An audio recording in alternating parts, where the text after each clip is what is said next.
यो हो दिलबहादुरको परिवार। दिलबहादुरको परिवारमा उसकी श्रीमती, छोरो कृष्ण र छोरी राधा छन्। छोरा र छोरी खेलिरहेका छन्। दिलबहादुर भने बस्दै रेडियो सुन्दै चुरोट पिहिरहेका छन्। चुरोटको धुवाले उसकी श्रीमतीलाई असर गरेछ कि के हो? कति चुरोट खाको? काम खोजेर काम गर्न जानु पर्दैन?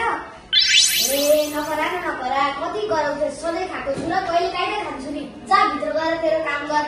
तिम्रो यस्तो कुरा गरेको कति भइसक्यो कति भइसक्यो। जा तेरो कुरा गरे घाममा सुकाइदे।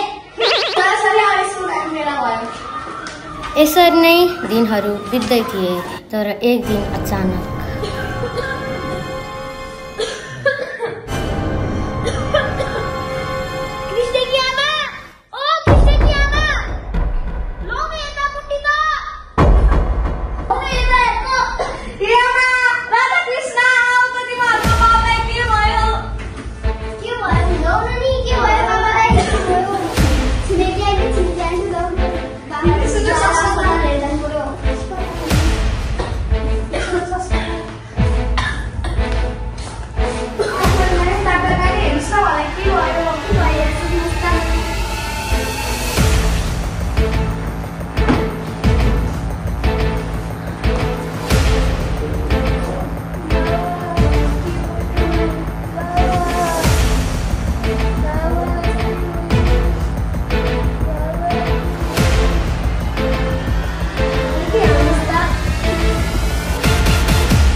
जसरी दिलबहादुरको खुसी परिवारमाथि ठुलो वज्रपात पर्यो, त्यसरी नै आज तपाईले धूम्रपान सेवन गर्नुहुन्छ भने तपाईको स्वास्थ्यलाई त हानि गर्छ नै गर्छ।